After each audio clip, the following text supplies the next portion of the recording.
ngixolise ngesigqoko.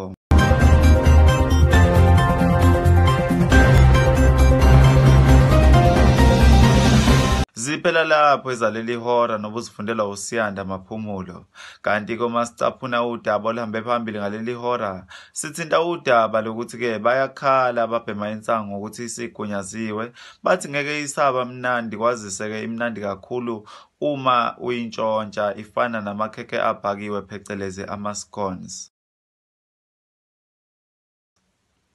Kanti khona nalabo bebekade beyiyeka ngayizolo, kwathi ngakusasa yagunyazwa noma yalegalizwa, bathi bona bazizwa bephambana nomthetho.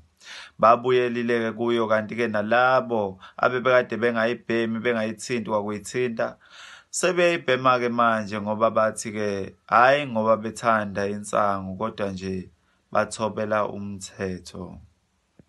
Khona manjalo lo ishamthetho senkantolo ephakeme uMichael R. Mabuza uthe sekuzoba izizathu ezizwakalayo ukuthi bengidakwe insangu, Nkosi yenkantolo.